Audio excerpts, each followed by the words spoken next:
Waaqabla farratti hinni aboo qabu jalbundumtu siif kan jilbeenfatu waaqeffamuun jeejamuun isii kan ta'uuf malee inni eenyuree Yesuus malee.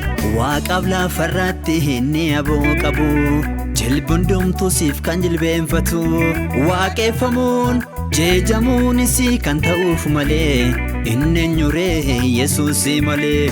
Ati guddaadha ilma Waaqayyoo, ati gooftaadha ilma Waaqayyoo, ati guddaadha ilma Waaqayyoo, ati gooftaadha ilma Waaqayyoo, ati guddaadha ati gooftaadha ilma Waaqayyoo.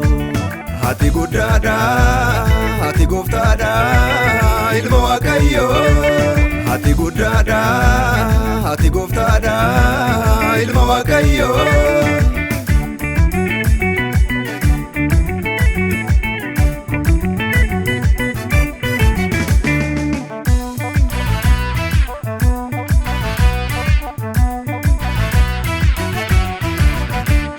Wanta jette gochuuf booddee keen deebitu galaanarra deemtus gadi siin fudhatu.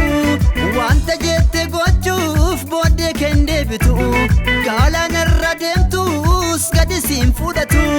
Goota jabaa jabaa goota jabaadhati giita kaan hin qabne ilma Waaqayyooti. Goota jabaa jabaa goota jabaadhati giita kaan hin qabne ilma Waaqayyooti.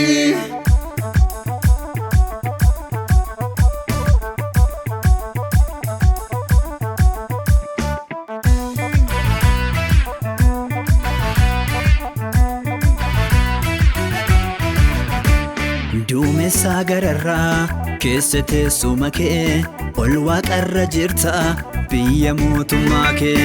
Urjoota gararraa situ taa'ee ifaa kan akka keen jiru mootiin waaqaaf lafa. Duumessa gararraa keessa teessuma kee ol waaqarra jirta biyya mootummaa kee.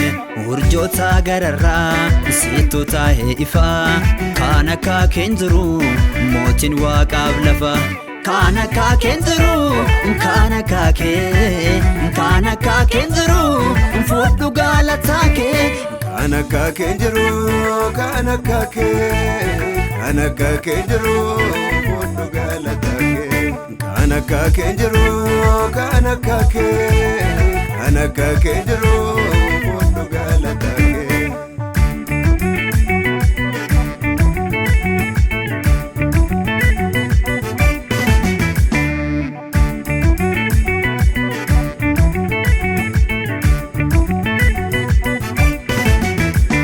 Inturreen sichi sinalatu injiru kan sirra caalu kan ofiisa aarsaa godhee waaqaaf lafa walitti araarsu.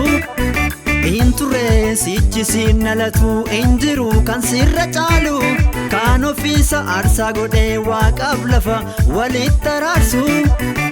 Injiru kan sirra caalu injiru kan siin fakkaatu injiru kan sirra caalu injiru kan siin fakkaatu injiru kan sirra caalu injiru kan siin fakkaatu injiru kan sirra caalu injiru kan siin fakkaatu injiru injiru injiru.